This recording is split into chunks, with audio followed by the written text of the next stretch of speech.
Welcome to 17 Strong. Victories don't come by accident. Here's your host, Steve Teixeira. Thanks, Andy. Welcome to another 17 Strong podcast. I'm your host, Steve Teixeira, along with my beautiful wife, Holly. Hi, babe. Hi, how are you? I'm doing well. Well, we have our first video podcast today. I know, pretty exciting. You know, wave to everybody out there. Hi. Hey, yeah, it's so And new. we also have some very special guests. All of our guests are special, as we like to say. But from UCLA Health, we have Dr. Brian DiCarlo and nurse practitioner. See, I upgraded you there a little bit, didn't I? Mary Okimoto. So welcome to both of you. Thanks for joining us. Thank you. Thanks for having us. Yeah, absolutely.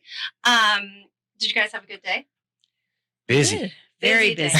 This isn't really a business we want to be busy at, right? Right. It's a double-edged sword there, but we are busy. Yeah. Well, I guess, yeah. Yeah, unfortunately. I know, that's tough.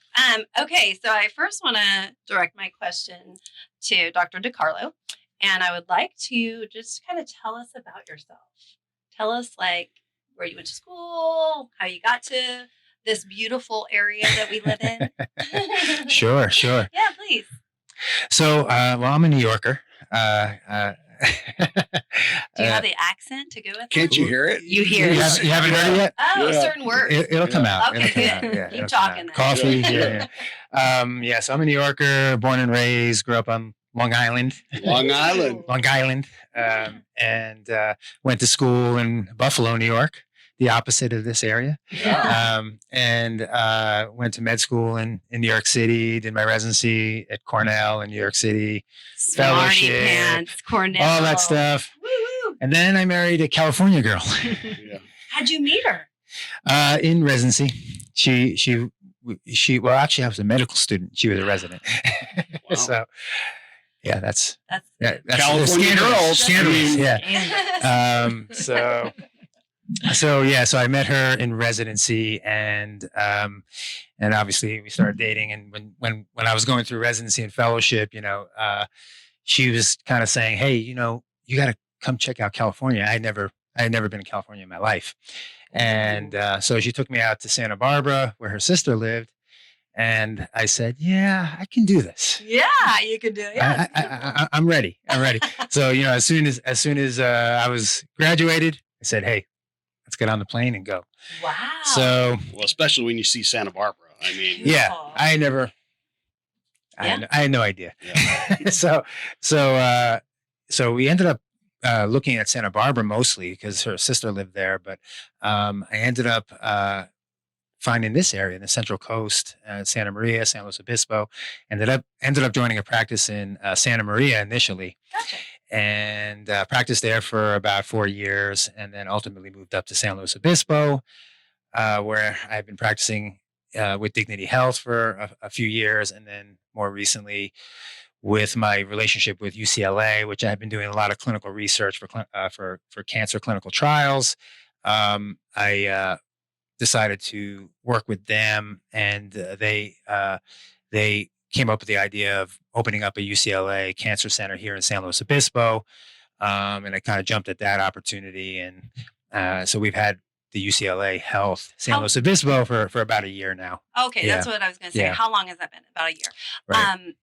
Did you know that you wanted to get into oncology? Was that something that at what point did you decide oncology was your... Good question. I actually know. I wanted to be a cardiologist when I first started residency. And I really tried hard to like cardiology, but I just Didn't like it, right? I just didn't like it. I just didn't like it. I think that's fair. I respect that. Yeah. He tried hard. He tried. I tried hard, and I just wasn't very good at it.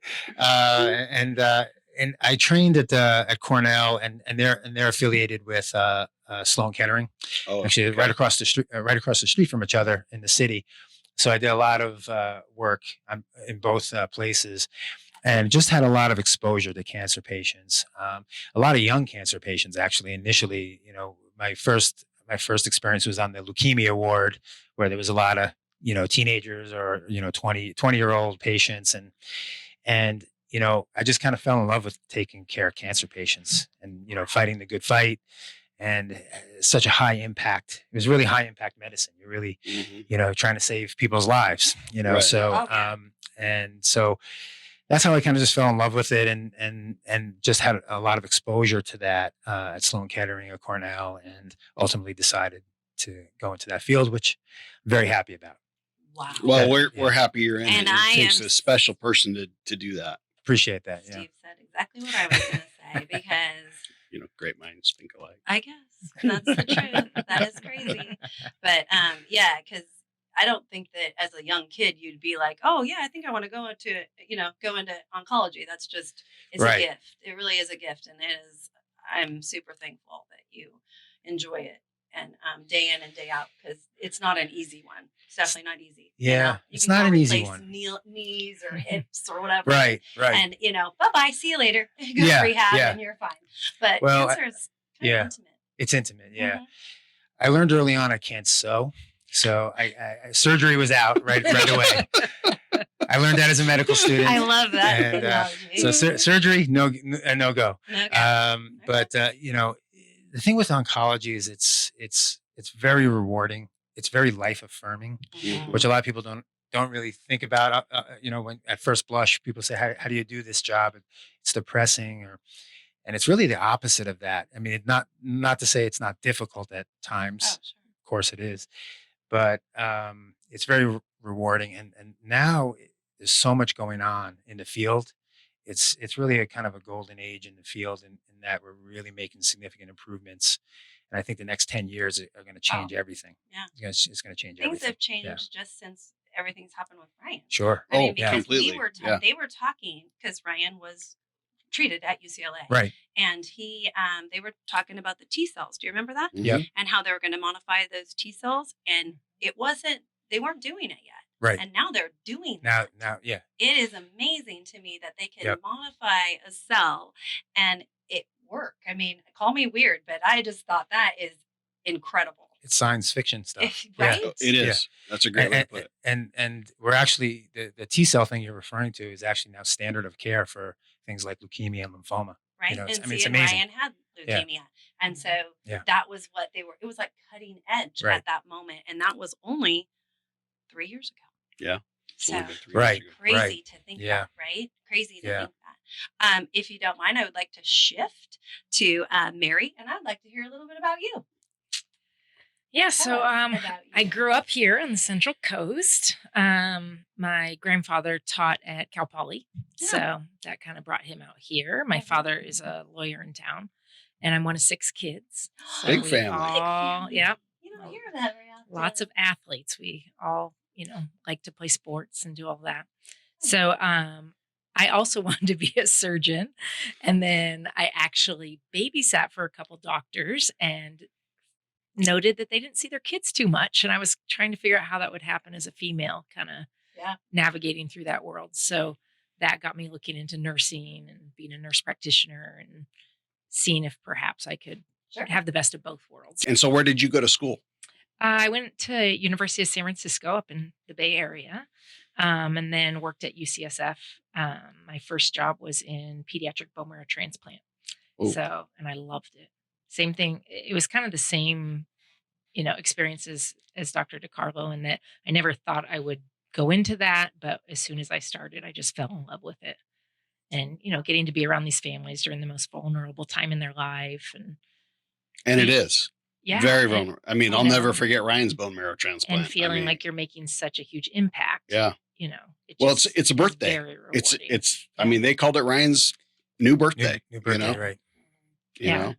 That's very interesting. So then my husband helped start a company in New York City. So then we moved out to New York City, and I worked at Memorial Sloan Kettering in pediatric oncology as well. We actually realized, Dr. DiCarlo and I, that we were probably there at the same times and just didn't even know but you it. didn't know each other while you were there. No. Oh, that's great. Yeah, he probably lived 10 blocks from me during that time. So it's kind of funny. That is crazy. Yeah. Yep. Then decided I wanted to become a nurse practitioner. So I came back to my husband's work was starting an office on the West Coast. So I went back to school at UCSF to become a nurse practitioner. Did that, and then started working at Stanford in oncology. So you've always been in oncology. Yes. Yeah. in some form of oncology. Yeah. Wow. I always did pediatric oncology until I met this guy Really? who convinced me to branch out about 8.5, 9 years ago. Okay. So, And what do you feel is the difference between pediatrics versus like adults now? Because I mean, That's a is the good question. treatment the same? Do you feel like no, they're very different. very different? Very different. I would say in general, I mean, children have new organs. They are not making the decision for themselves. And so you can give them much stronger chemotherapy. They don't get to decide if they're not going to go to chemotherapy that day. So we actually have a lot of patients on clinical trials and advancements in, leukemia came through pediatrics because Oh, yeah. these parents were willing to put their kids through a lot more than probably an adult would want to do to try to be cured. So Sure. Interesting, because we were told. Do you want to get into that about how Ryan was considered a pediatric patient? Mhm. So, Mhm. and was that because he was a Ewing's Well, patient, it's- or because he was? It's a that Ewing's is more- age bracket too. well, you could technically treat teenagers, 17-year-old on either, but Ewing sarcoma is more prevalent in pediatrics. So the specialists that specialize in it are typically pediatric oncologists. So an adult sarcoma doc would Right. still see him. Yeah, one of the interesting things about that is generally the cure rates are higher for the pediatric population Mhm. than adults, and that's been looked at a lot. And why is that? A lot of it has to do with the fact that pediatric patients have been put on clinical trials much more. About 80 or 90% go on clinical trials, as opposed to about 3 to 5% of adults. So there's always been a lot more research, a lot more protocols, and fine tuning treatment. Plus, kids can handle more intensive therapy than adults in general. So it can kind of, like Mary's alluding to, give more intensive therapies with curative intent. But interestingly, and what you're talking about with Ryan, the young adults has kind of been a population that's been sort of left behind a little bit. Yeah. We're trying to fix that in the last few years. And one of the things you refer to is treating young adults as pediatric patients. Why? Because the pediatric protocols are actually associated with better prognoses. And so a lot of these patients that kind of in that 20-year-old category in early Yeah. 20s, we will kind of give them more pediatric protocols because they do better in that way. And that's exactly we lived that. Right. So you know. lived it, Mhm. you know We get all it. about this. So Mhm. so still have a long way to go. And unfortunately, the young adult population doesn't do as well as the sort of younger kids. Right. And that's still the case even with the pediatric protocols. We're not exactly sure why that is, but there's something biologic about those cancers that are a little bit tougher, or much tougher sometimes than pediatric cancers. Mm. So As we found out. as you found out. Yeah, And of course, exactly. everything was rare when it came to Ryan. So Yeah. Right. because it wasn't Right. typical Ewing's either. So Right. there you go. That's another rare thing. It was in the soft tissue, which we thought, oh, Right. that's so much better. Yeah, I don't know. Yeah, it was a Yeah, rare 'cause it bird was of a rare different. bird. Right. Right. And Yes, yeah. It's a exactly. domino effect. Yeah. It really was. But I think that's one of the things that has made 17 Strong special, if you will, is because Ryan saw that in the hospital that, hey, wait a minute. Sorry. Oh, don't be hitting. the desk. Oh, Oh, you're tapping see, the you don't desk. even realize it. I don't. Tap your I leg. talk with my hands. It's So do I. It's- You Italian too? Yeah, I have Italian Right. That was the thing about Ryan. Okay.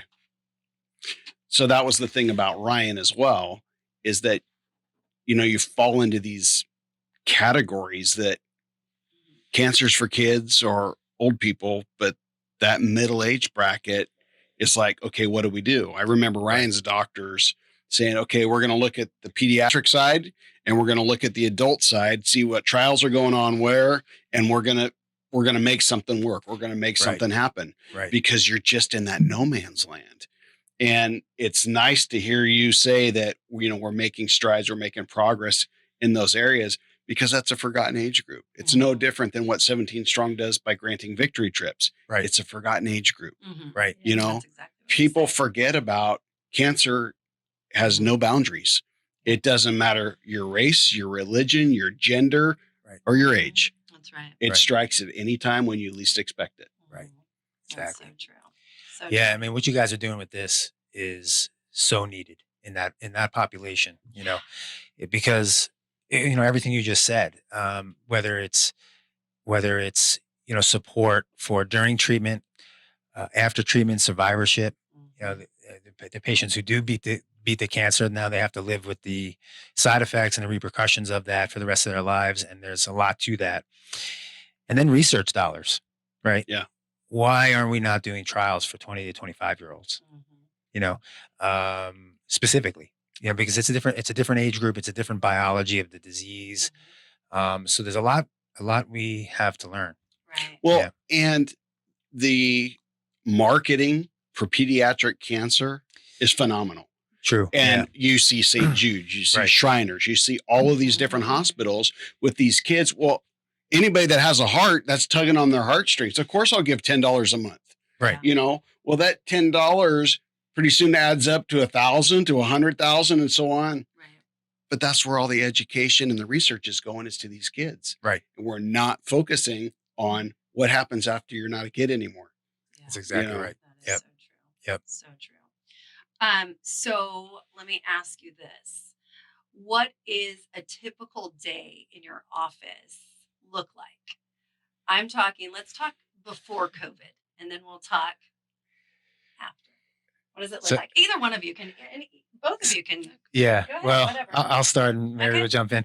Okay.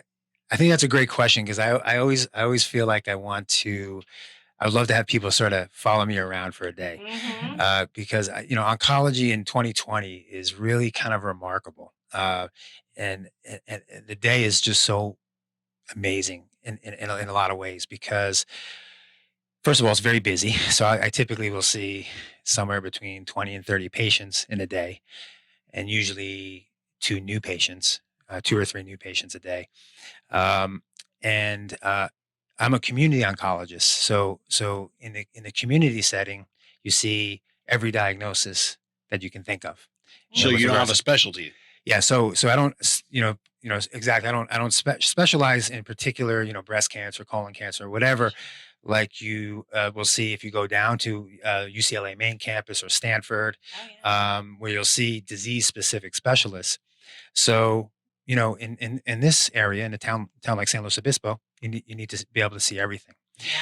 So, we'll go from one room. It's a breast cancer patient who might be, 30 or 40 years old. Then I might go see a lymphoma patient who's 90 years old. And then the next room will be a young patient who's 20 years old and has some high risk lymphoma. And you name it, you see it in a day. And I think I have the greatest job in the world. It's an amazing profession. And to be able to, share in people's experiences that are going through this, and be able to save some lives and make impacts, even if we can't win the battle.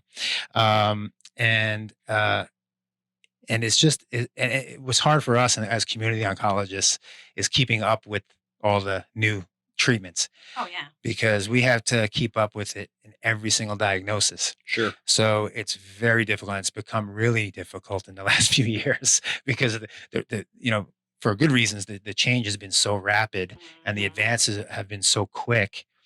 I think in the past, few years, there's been about 70, 80 drugs approved by the FDA, and just in the last 2 or 3 years for different cancers.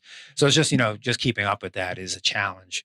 But that also makes it nice that you have UCLA behind you, because you can pick up the phone and That's call the exactly right. specialist Yep. and say, hey, what are you doing? I've got a 40-year-old male That's exactly right. with colon cancer. What's the latest, greatest? Yep.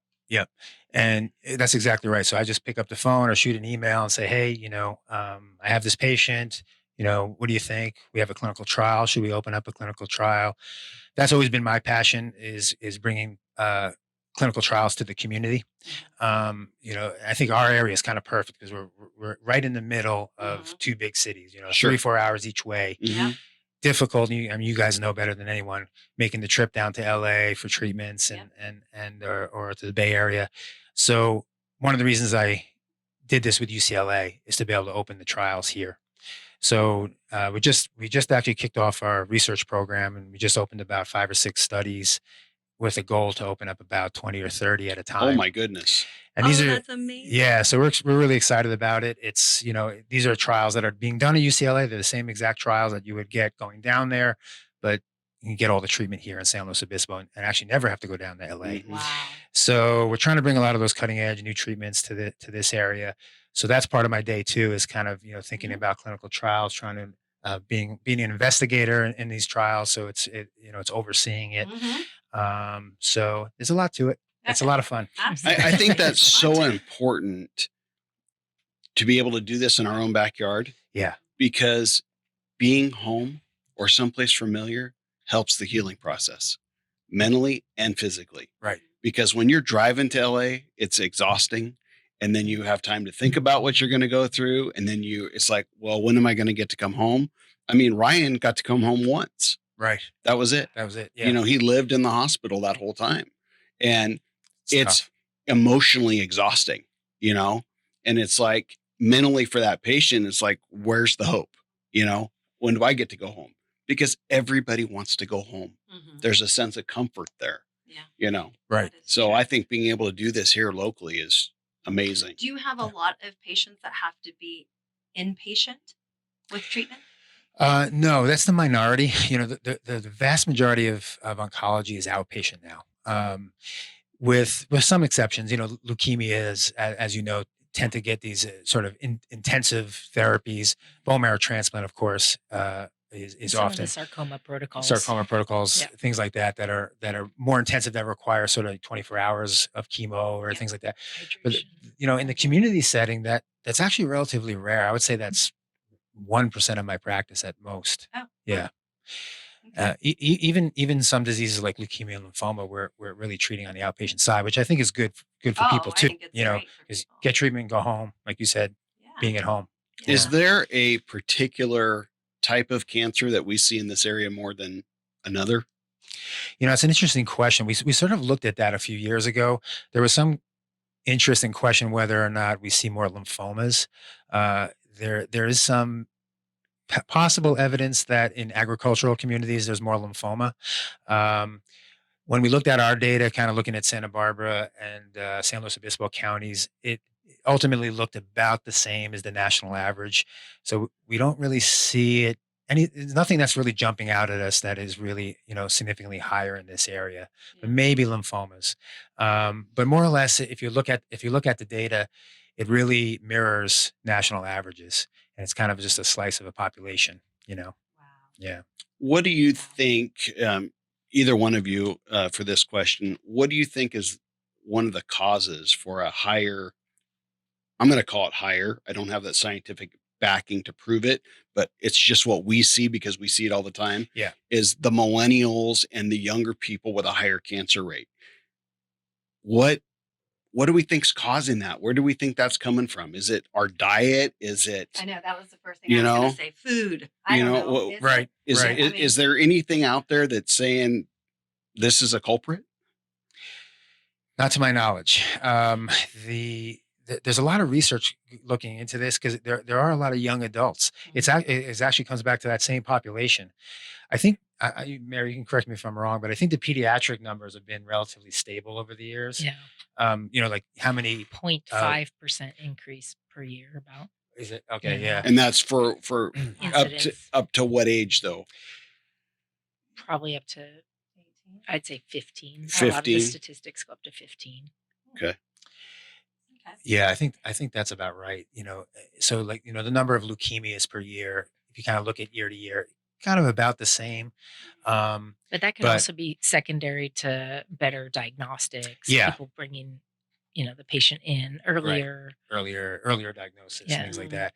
But I do think the sort of 20 to 40-year-old population, and maybe going to like maybe let's say 50, there's an increase in some cancers. For instance, colon cancer, colorectal cancers has really increased dramatically in younger adults. The recommendations are for screening colonoscopy at age 50.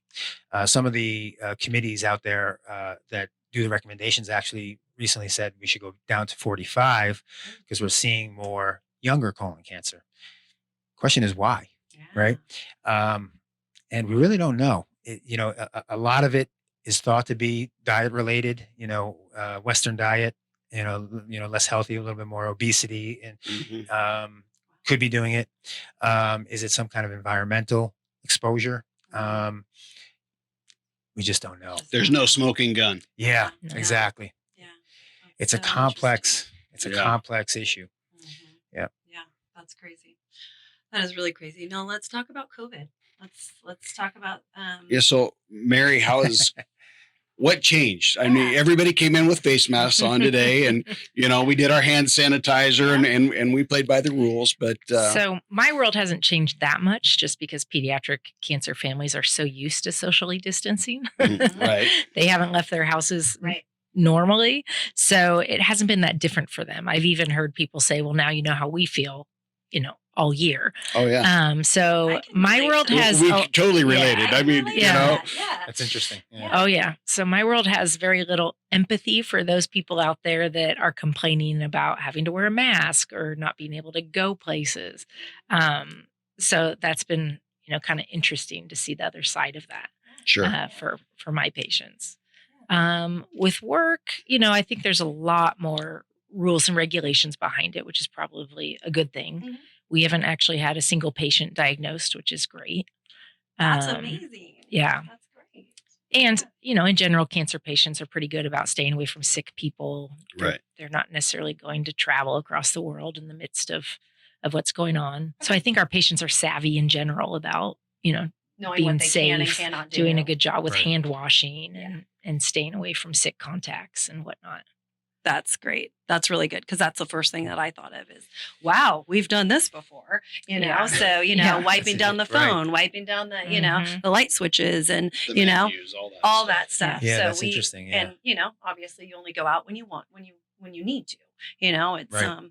So that makes sense. But as far as the coming in, there's nothing new that you guys are doing. Like, you're allowing them to come into the waiting room and then. Oh, no. Well, there's a lot. No. Lot new they're doing. Yeah, Okay, yeah. Very, So that is very different. It is very Yeah. different. It's interesting, as it all unfolded. Mhm. And how it was for everybody. Kind of all of a sudden, everybody said, "Okay, we're shutting down," right? Yes. And in the medical world, You can't shut down. you can't shut down. So it was nice to have UCLA kind of guide us, because it was coming from a sort of academic institution, and they're guiding all of their practices. So they would help us, and we kind of talked about it a lot. And they basically said, "Hey, you as doctors, go through your schedules over the next couple of weeks, and let's pull off anyone who's routine, just follow up. Let's try to decrease the foot traffic in the office. Whoever we can delay, push out, let's do that. Whoever we can do phone visits or video visits, as you guys, Zoom is becoming, everything. Well, we're doing that in medicine too. And that's actually, really changed medicine Mhm. quickly, where we're doing these telehealth video visits. So we really quickly, within days, switched people to that, Yeah. But in cancer medicine, it's a little bit different. Mm. Like a lot of specialties, you mentioned orthopedic surgery. Mhm. A lot of them, which was difficult for them, they had to really shut down, because those were elective surgeries, didn't necessarily have to be Yeah. done in the next few weeks. But with cancer patients, right, they're on chemotherapy, they're on the, we want to give them therapies on time. And can you delay patients? And we did actually delay some that were sort of routine, but then it became a question of, well, how long? How long is this going to go on? Right. So Mhm. do you push them Right. out a week? Do you push them out 4 weeks? Do you push them out 2 months?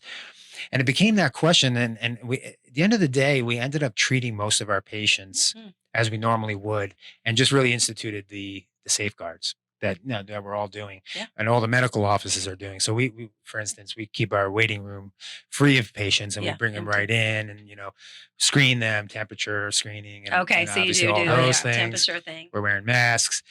Unfortunately, we don't really allow visitors much. We try to limit that. in the infusion room, which is difficult, as you guys know, to not to have So family tell with you me, getting chemo, have you right? been yelled at about that? No, That's not at what- all. Really? I don't know that I believe you. He's lying. Yeah, I'm sure. And you're Not just- today. We haven't been Yeah. yelled No, at today. not That's true, today. wasn't There it? you go. Yeah. Today was a good Today was a good Today day. was a good Yeah, day. yeah. And tomorrow's Friday. You're home free. Yeah. Yeah, that's right. That's right. Oh my gosh, yeah. I feel It's for tough. you on that one because I can see both ends of the spectrum. Mhm. Where Yeah. you have to do what's good for that patient, and that patient wants somebody with them. Absolutely. So hard. We've been reasonable with it and flexible. We're trying to be as safe as possible, Yep. but what we've kind of said is, if especially we're having a visit where we may be reviewing a scan, a CT scan, or we may be making a change of therapy, you want to have your spouse there to discuss. We want to do that, but we've been trying to keep, visitors out of the infusion room if we can, Yeah. with exceptions, of course. We're trying to be reasonable. Yeah. And it's worked out pretty well, and just Yeah. like Mary said, we haven't had any cases. We've been lucky in this county, as Yeah, you guys know. we have.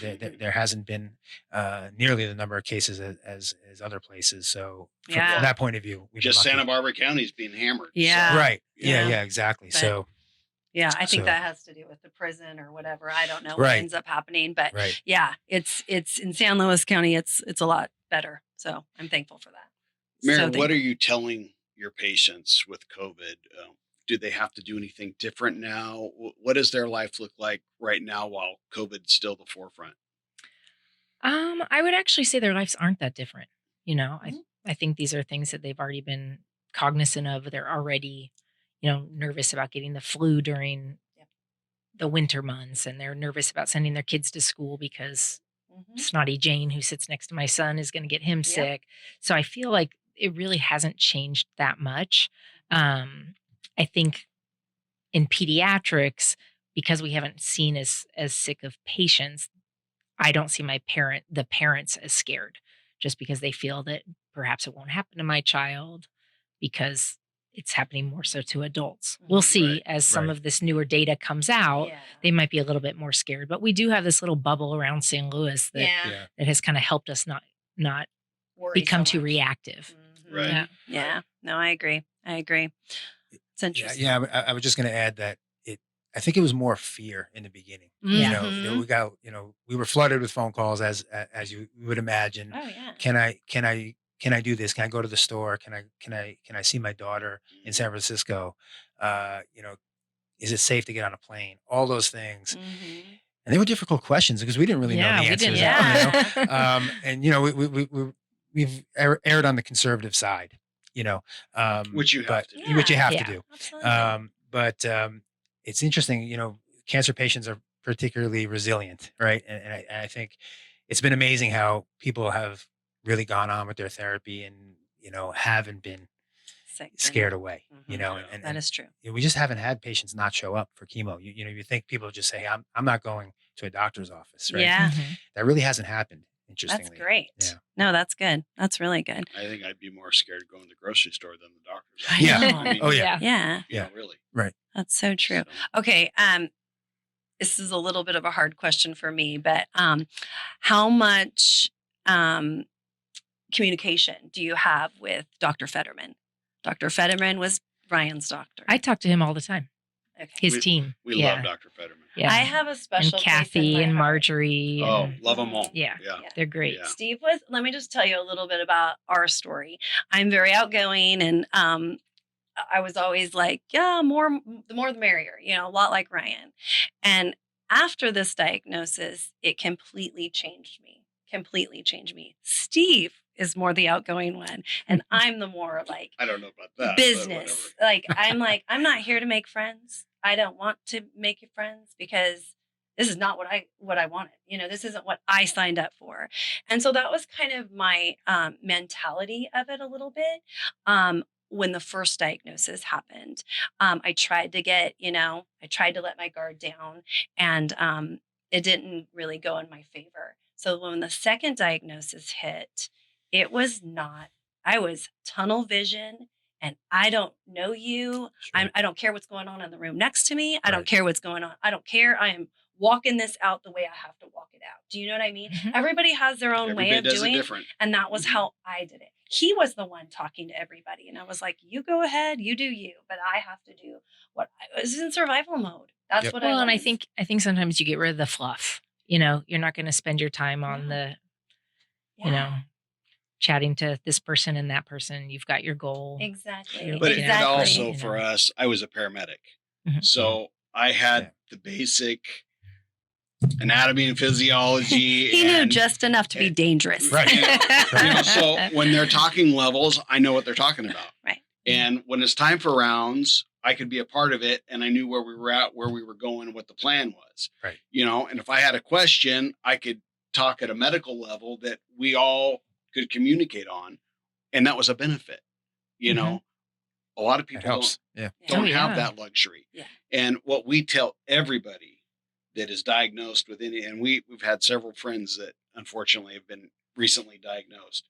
You have to be your own advocate. You have to fight for yourself. People Right. sit in the same chairs and they say the same thing, that you have to be your own advocate. No question. No question about it. Absolutely, you do. And that's what's a little bit hard with the COVID thing is Right. that when they Mhm. don't have the ability to make that decision or whatever, it's nice to have that family member to be their advocate, to be their advocate. Right. So that's where, it tugs at my heartstrings. Yeah.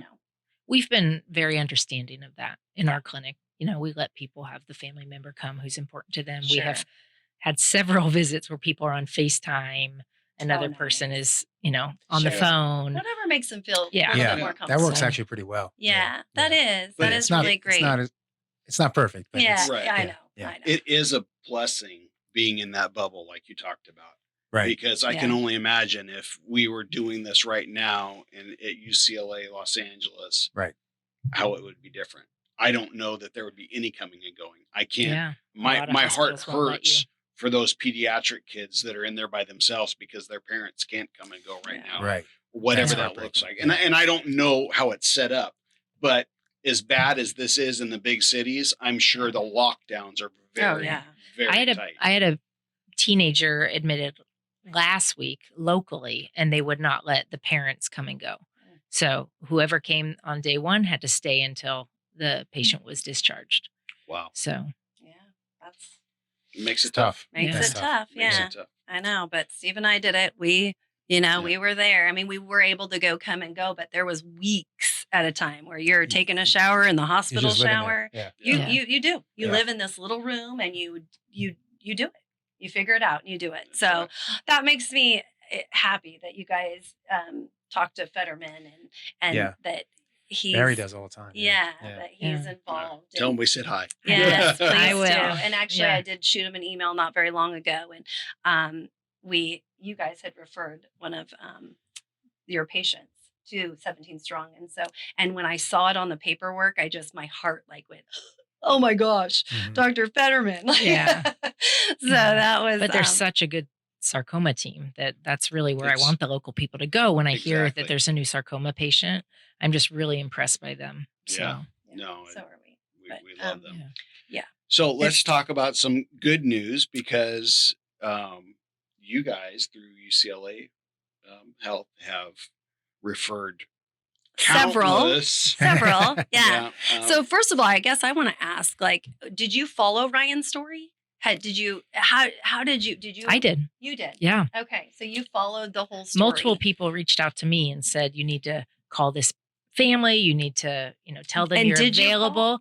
I said that wasn't really appropriate for me. Because you probably would have got a different Holly because it was like I said, I was not. I was Yeah, in survival mode, and I yeah. remember somebody did call me, and Yeah. I was not nice. I was like, I don't know you. I don't want to talk to you, and Right. especially about something so. Personal, It was yeah. so personal. I was like, it was really, and I probably came off really different, and that's why I was saying our personalities changed during this whole Well, you're thing. in and survival mode. Yeah. You don't owe And it's- them anything. Don't Yeah, and even it's a really think hard twice about it. situation. Yeah. So, yeah, for sure. Yeah. But So I'm glad I didn't reach out. right? Yeah. Probably very good the discernment on cobra that. would have spit, right? I'm sorry. I and But it's I did really- eventually get on one of your Carrying bridge. Carrying Bridge. Yes. Gotcha. Yeah. Yeah. And that did kind of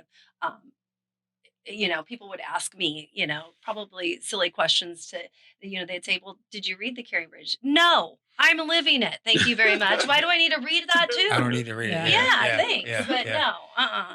So sometimes Steve would, proofread it and say, does this sound okay? And I'm like, whatever. But anyway, so you didn't know Ryan. I knew of him. Okay. So I knew the story kind of peripherally, but didn't know you guys yet, or Right. but I had heard about it. I was wondering, did you guys? How did you guys end up down at UCLA initially? We so when the lump was discovered, Right. Dr. Laird, a Mhm. local orthopedic Yep. surgeon, took one look at it and said he didn't like it, Right. and he was going to call a specialist on the East Coast, a friend of his, and he was going to have him look at the MRI, and he would get back to us as soon as he had word. And we were walking up the stairs at San Luis High School at their baseball field, and my phone rings, and he said, "It's not good. I will have you at Stanford or UCLA this weekend." He said, "Keep the phone on." Right. Wow. And within, I don't know, 24 hours, we had an appointment at UCLA with Dr. Fetterman and Dr. Bucata. Right. Right. And we actually had a tournament down in Riverside. So we left the tournament early, had his appointment on a Monday or something, or Friday. I don't even remember what it was. And then, of course, the waiting game. It was like no results. Sure. I mean, it was. I think that's the worst. I think That's it the was. worst thing. That is Waiting's the worst, worst. yeah. I want to say Yeah. it was 4 weeks. Because he played. Because whole he got to play. season, And the Dr. whole- Fetterman said, as long as it's not bugging him, keep playing. Play as long as you can, because once we start, Yeah. He you're can't play. done playing until Right. treatment's Right. done. Mhm. So he kept playing, and Dr. Fetterman would check in on a weekly basis and say, it's okay. We're doing the genetic testing at this point. I mean, Right. they break it down, as Right. so far. I mean, Right. it's. And of course, it was so rare; it had to be sent to Missouri, and it was ridiculous. crazy. It was Yeah. crazy. It was Yeah. absolutely crazy. So everything was it just took a while, and the waiting game, and so that was. So that's how we ended That's up how you down ended up. there. Yeah. Because Yeah. it was whoever could get us in the quickest. And It happened to be honestly, UCLA. Yeah, Yeah, it was yeah, sure, UCLA, but sure. let me go a little bit farther, because they were going to do treatment in Santa Barbara. And the more I talked to this team, I just felt that, okay, so the communication between the Fetterman team and the people in Santa Barbara, I was afraid that there was going to be something that went wrong. And so I just said, what is the extra time? Let's just come here. You're only Yeah. talking Steve another goes, hour and yeah, 15-minute yeah. drive. Right. Yeah. So I just felt we like, do that all the time. right. And so that's when we just decided that we're just going to come to UCLA. And so we Sure. were in Santa Monica the first round, which was Right. very, when I compare the two, Santa Monica was super homey, if you Yeah. will, Yeah. and we got to go home. So when we got to the West Coast, or what is it called? Westwood. Yeah. I don't ever want to go there again. Yeah. It was, I didn't like Well, it. it's an institution. It's, I mean, Yeah. it's a it teaching was hospital. I cold, mean, it it's was, yeah. So Ronald Reagan, or Ronald yeah, Reagan. yeah, That's what yeah, it was. yeah. Mhm. Yeah. Yep. It's a different thing. That was when It's a for the different transplant, feel. right? Yeah, for that's a sure. different thing. and it's not the people. The people are Absolutely not. wonderful. Yeah. It's absolutely. just you're in a big hospital. Right. Yep. That, I mean, I'm sweating thinking about it. Yeah. I'm sweating. Yeah. How did they it's- decide where you would go each because cycle? Santa Monica is the sarcoma hospital, Mhm. Right. Oh, interesting. and then Okay. the Westwood campus does everything else, I guess. And Right. so once he was diagnosed with the leukemia, they actually didn't have any beds in Westwood, so they flew us to Santa Monica. We stayed there for 3 days until something opened up in Westwood, and then that's where we lived. Yeah, I've noticed that with patients that they'll say, tell them they're going to the Westwood campus, or tell them this time it's Santa Monica, or the Yeah. other one. There's a So I totally didn't really different understand feel. Yeah. how that Yeah. worked. If you have you ever visited either of them? Just out of curiosity. Yes. Yeah. Yeah. Do you notice the feel, or is it just me? There's No, it's just this. different. It's different. it's It's different. just different. Yeah. Like it feel. I don't know. I can't describe it, to be honest with you. But anyway, so when is the first time that you guys heard about 17 Strong? And Gosh. how? I'd like to hear how you heard about it, and I mean, I'm sure. I think I the heard it from you, clinician- Mary. Actually, Yeah, years ago. Mary's like, I don't Yeah, know. I'm trying to How think about- how I heard about it. It may have been the Muscardis. I'm good friends with the Muscardis. Yeah. Oh, Okay, we so we love had them. we Oh, had yes. Lewis on. Yes, I know. the I listened. podcast, Yeah. and And some things Avery. came out in that podcast that I Oh. was like, oh my gosh, I didn't know. So, it's, like for example, I'll tell you when he went into Laird, when Ryan went into Laird's office, Mhm. they said the C word for the first time, and little did I know it was on the MRI, Ewing sarcoma. I said, no, rewind, because we were not told that. Hmm. We were not told. He goes, it said right there on the MRI. I guess that's what the radiologist interpreted. And I'm like, Right, Yeah. right. we did not know that till we were in UCLA at that, when we were in with Bukata is when she said that. So I was like, things come out in this Yeah. podcast. I'm Oh, just yeah. saying. That's right. Yeah. Be You never know. careful. Yeah. You never know. You never know. So back to, do you remember how you knew I'm- probably? I think it was the Muscardis. I know they invited me to your very first fundraiser, Was and I that went with them. with 17 Strong, or was that with when Ryan? Because we had one. It was a benefit for Ryan because we were there was I just believe very- it was 17 Strong. Okay. Yeah. Okay. So But I had heard about you guys starting the foundation and all of that. And I was really excited because I've had several patients over 18 that didn't qualify. And so I immediately, Yeah. perked up Jumped as soon on as I that heard one. That about was And it. do you Ryan's world. yeah, and Yeah. you understand that Ryan started it. Yes. Oh, Okay, yeah. Okay. Yeah. So That's that's to me the key, because what 18-year-old thinks of that, but he That's was, amazing. Yeah. yeah, he was denied that trip, and he Right. thought, he always thought of other people, and so I will never forget when he said that to me, and I was to Steve and I, and we were like, well, you need to get better, and then we'll talk about 17 Strong, like whatever you dreamt up. Yeah. So anyway, it was, I think that's the thing that's healing most for Steve and I. Sure. I don't really like the fact that I'm connected with cancer, but I know that I have that purpose now, and I've come to terms with it. But and that's hard on That's a hard. daily Yeah. basis, Yeah. Yeah. But we're talking survivors, and Right. that is what's so.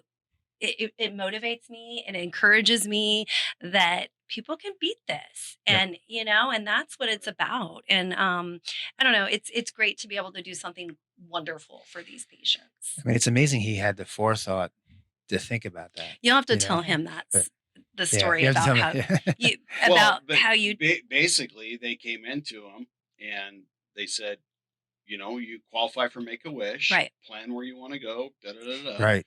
And we're outdoors people. We like hunting and fishing and Mhm. all that good stuff. And he figured out that I am going to go duck hunting with the Mike Trout, as he called him, of duck hunting. and that's Okay. exactly what you call it. So Mike Trout being a Yes. stud baseball Right. player, this Yeah. guy runs his own duck hunting club, and he is just all about The best. Oh hunting. yeah, the Right. best of the And best. Yeah. He happened to be a retired baseball player as Mhm. well. Wow. That's right. So there was a of kindred both spirit. worlds, Oh yeah. yeah, Ryan was all Yeah. over it. He was So loving it. he knew what he was going to do, the whole 9 yards, and then they came in and said, "Oh, by the way." you But need let to me go." interrupt you for a quick second, because you had always told Ryan that he needed to think about a nonprofit. You need to think Right. about Mhm. something like that, because if he was being scouted by some Pro teams. some pro teams, and Right. so he had told him at a young age that you always have to give back. So whatever Right. that looks like, so I think That's that great. The seed was planted the seed at was his young planted, age. Mhm. but it was after that Right. surgery when he got the Ewings taken out of his leg that he woke up. And And so, he had been, the trip was taken away. Yes. And then they said, well, what would you want to do anyway? And he told them, he said, well, we can't do that because you can't do anything with guns or hunting or shooting. And, Oh, and okay. he was, Yeah. Now, had He- he turned 18? Is that why they took it away? He- no, he aged out. So had he aged was down. You have to be diagnosed prior to your 18th birthday. He Okay. was already 18. so his Oh. birthday's October and he got diagnosed April. Okay. So that So- was he's like, what? You know, That doesn't make any sense. Like So you then know, when he- Technicality. his It's a life. Yeah. technicality. yeah. And yeah. then when he woke up, he said, no, we're going to start a nonprofit. We're going to call it 17 Strong, and we're going to grant victory trips. We're gonna Because send him on victory trips. And I'm like, 17 means victory. That's why he chose the number. Hmm. And Is He it said- biblical? It's It's a biblical biblical- number. okay. Mhm. Uh-huh. And he said, we're going to let these people do whatever they want. And he would said tell it's, us, it's not ours to choose for them. yeah. Right. So, I mean, we've had people that have wanted to go drifting, Oh, and that was fun. That was a you fun. know, not something I'd want to do. Never, You know, ever. if we're offering to send you around the world. Right. Yeah. I I'm mean, like, I can send you to Hawaii. You know, easy. you might You wanna just do want to what? go to Yellowstone. Hey, that's important Whatever you to want. you, Right. then that's Yeah. where I want to send you. Right. You want to go drifting? You do it. You do Do you it. know what drifting You- is? Because I didn't. It's No. with your It's- car. You go Yeah. in like figure eights and drift the car so it has all the Oh. smoke. You I was slide like, with okay, your gotcha. car. It's a controlled I- Come skid on. corner. Control We'll go do it skid. afterwards. Yeah. and Okay. test All it, right. All right. okay? That's It works well on That the sounds dirt. That's Right off But you're front? definitely not thinking big if that's what you're asking Right. to do These for are you. kids. No, you totally. just- Yeah. Oh, I've Whatever- seen whatever some they like, right? amazing. Yeah. You just never and, know. and we've had kids that have come from one stoplight towns. You he know, was that- Sure. he was Yeah. one. He's They- from South Dakota. Yeah. He Yeah. was the one that wanted to go to the drifting thing, and he was Yeah. from a one stoplight town in South Dakota. South Dakota. And then huh? you bring them out to San Amazing. Francisco or Los Yeah. Angeles, and their mind's blown. It's like, Yeah. wait a minute. It's you know? funny. It is funny. You know? But I remember Ryan specifically saying in the hospital, he's like, if they want to jump out of a plane, you let them jump out of a plane. Yep. I'm like, Aw, that's Yeah. great. Because it's no important to them. liability. Yeah, of course. You know, Yeah. it's Yeah. not- He wasn't it's worried not about He's our that. thinking Yeah. big. Yeah. Right. He always It's thought their big. trip. And Yeah. and what a vacation to me might not be a vacation Mhm. to you, might be And- different for you. Right. And We I'm all learning that. vacation Yeah. differently. I'm you know? learning that for sure with all these people because a vacation looks different to everybody. So, Yeah. So have you had any patients that have come back and talked about their victory trip? Oh yeah. We've Yeah, had we several. went Yeah. to one of your Victory Trip reveals. victory trip reveals, Yeah. and we saw several of our patients right. there who had talked about it. Oh, So it was good. Yeah. Yeah. And they probably come in. No, what is their first response when you introduce 17 Strong to them? Because I know what it's like for me. I want to know what it's like for you. They don't guys. believe you. No. They never believe you. Something they for think free? They say anything? yeah. Anywhere? Anywhere? The best was I-Day because I said, I told her all about it and she's like, okay. All right. So the next day she shows up. So how did they decide who wins? And I said, I-Day, you won. You've already won. You You get won. your trip. She starts crying. I Oh, mean, she's the it was like she sweetest just thing. didn't understand the concept that anyone would do that Yeah. and kind of just hand it out. Right. And Um, she loved it. She oh, good. I love her as oh my Yeah. gosh. And then for her to be in that position and really she's giving back and she Right. knows exactly what it's Yeah. like, and she's bilingual. and, Yeah. I mean, what a great gift that she has. Well, it's that her experience, her Yeah. life experience to be Yeah. able to be in that position. I think it's awesome. It's So amazing. yeah, and she did. She had such a great time. I Yeah. can't remember. Did she go to Honduras? No, that was No. No, that was That's Marcella. She was going to She go went to to Thailand. Thailand. She Yeah. went to Thailand. That's what she did. Yeah. Yeah. I said, "Where's your picture with the elephant?" She's like, "Ah."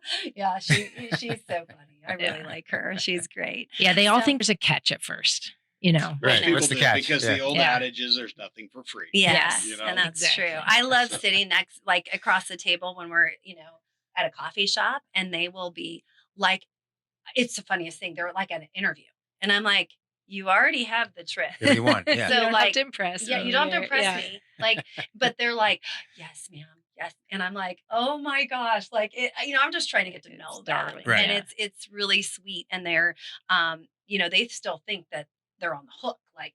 What do I have to do? I said, I'm not going to ask how much you make, what's your tax ID. And I don't care. I don't care. Yeah. So I kind of try to start with that because then the pressure's off. Yeah. Like, I'm not going to ask you any crazy questions about your financial situation because Right. I don't care about that. I just want to be able to do something good for you and something that you can create some great memories. So I try to start off with that, but it is fun to see them squirm sometimes because they, and you never know what you're going to get. Sometimes they get really emotional, and then sometimes they just get so excited they can't even stand it. So Right. Can't contain it. Yeah. can't Yeah. contain it. Yeah. Exactly. Yeah. Exactly. But it sure works well being able to go through the doctors, the nurses, the nurse navigators, social workers, because it's sad the number of people that will send you an email that are like, "Oh yeah, I'm dying," or "This has happened," or "This." Okay, not a problem. We understand what you're going through. have your nurse navigator, have your doctor reach out to us. Here's the contact information, and the line goes cold. Because when people hear what you're doing, it's like, well, I want something for free. Right. I can make That's up that I so had sad. cancer. Yeah. I'm like, why would you want to make up that you had a disease that these Right. people have fought really hard to beat, Mhm. and you want to take that from them, you Yeah. know? So by us eliminating that and going straight to the hospitals and the doctors and Mhm. stuff, it makes it a lot smoother process. Yeah. Right. Yeah. You know, That makes plus sense. we get around all the HIPAA and everything because you're talking to them Right. on our behalf. You're breaking the ice. Can I talk to them? And they're like, oh, absolutely. You Mhm. know, It's Right. worked So- out really great, I do have to Oh, say, good. because we have had referrals from, St. Jude's and all the big hospitals, Really? the Stanford, the UCLA's. And so it's neat but those bigger hospitals are a little bit harder because you have to send out multiple emails because, like you say, they are, it's an institution. it's an institution. So it's not like I can just go to one person and they have all the different cancers like we have. Right. Right. It's they have the breast. Now, what happened with the one I connected you with at Stanford, Pam Simon? Did that work out? Oh, she's wonderful. Yeah. Oh, Yes. good. We met Oh, with her. good. Yeah, we did meet with The tall. her. Yes. Yeah. Yeah. She is wonderful. We've actually got a good. couple referrals. She helps from her. run their AYA program. Yes. There. Okay. She's a It nurse took me a minute. practitioner. She's Yes. amazing. She is amazing. She Oh, just good. told us all kinds of information. It was Good. amazing. Absolutely. Yeah. It was a great visit. We've Great got visit. at least 2 or 3 that I'm thinking of. Oh, more than that. No, we have a lot. And that's Great. I've gotten a lot of lymphoma and what's the other one? There's 2 different ones. So I want to get into more different cancers because it's like I want them to start telling their friends, like, Yeah. to pass your email on to all the rest of them because it's interesting because they don't know what the breast cancer is doing, Yeah. or Right. the colon cancer or the solid tumors or, Right. so it's, I think it might be the leukemia and lymphoma are the ones in Stanford that I have Yeah. a good relationship with that all the time I get Oh, to, great. so That's great. Yeah. it is. It's Yeah. really great. And a lot of St. Jude's as well. And Interesting. Ryan Yeah. wanted this to be as big as Make-A-Wish. And I'm telling you, we are on the road to get there Wow. because Wow. people are finding out about us left and right. And I don't know if it's just during this COVID and we aren't able to do anything Yeah. that it's really like piling up, of a lot of People people. find out. They Yeah. do. Yeah. And it's And great. it's been tough for us with COVID because see, we've lost a lot of money because the insurance that you take out on these trips is not covered. COVID is not covered. Right. Right. They ran Really? really quick when COVID came down as not covered. Act of God. Yeah. Yep. Somewhere, Oh, my somewhere in the And fine so, print, right? yeah, Yeah. exactly. Yeah. So- Exactly. so- Just let the we've- newspaper know. And, Right, You know, right. and Run a that lot a of the few money, times. a lot of the donations, rightly so, have been going to frontline workers Sure. for masks, for PPE, and all that. And I Yeah. will never take. I mean, Of course. coming out of the medical field, I understand. I get it. We want to support those people that are doing that day in and day out, and we have a lot of good relationships with them, and Right. we have 2 people come to mind that are actually nurses working the front line Oh yeah. that have been Victory Trip Absolutely. recipients. Yeah. for So, sure. we understand, our heart goes out to them, but it's been tough for us too, because Sure. we've lost Mhm. a lot of that money. We were at 64. Well, we had in March before the lockdown, we had already approved 25 for this year. for this year. And last Wow. year I shouldn't say only because we are still babies.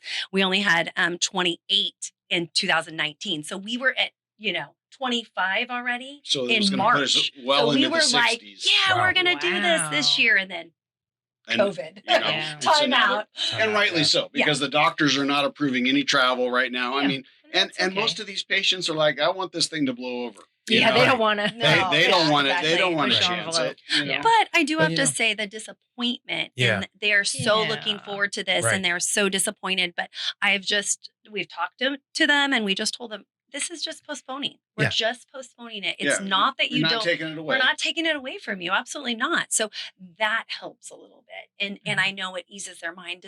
Can we wait until 2021? And I'm like, absolutely. So I Sure, try to make it as, as seamless as possible for them. And I don't want them to have anxiety about that because it's not the idea. Don't stress about Yeah, that. the idea is to We're go not and taking have it a away. great time. And Yeah. We'll raise that That's money cool. somewhere. absolutely, I have no concern. We'll figure it out. Yeah. That's right. Absolutely. So, So- I am so thankful for everything you guys do for Yes. us, for Yep. 17 Strong, and then everything that you do for us in the community. For your patients. For your patients. And I do have to Thank you. say that, You have a you very have- special patient right now that is. yes, you do. You know. And it is. We've heard several say they know you lately.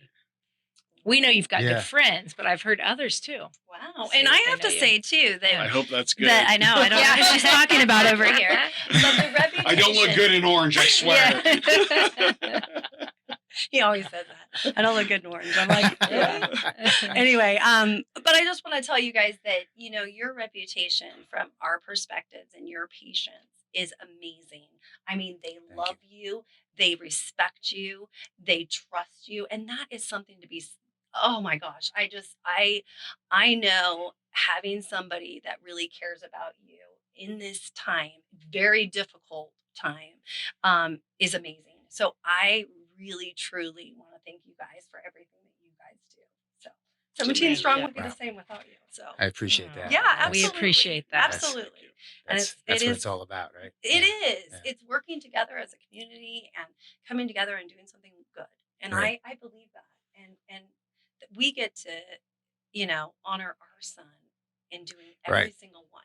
So it really is, you know, continuing his legacy and helping Steve and I heal through this, you know, Right. with your patients. So it's amazing. So thank you again. And thank you for being here. Yeah. Yeah. For our first video. Thanks for podcast. having us. Yes. Yeah. We're excited. Yes. And Yeah. thank you so much. So With that, we will wrap up another 17 Strong podcast, our first video podcast. Yep. Yeah.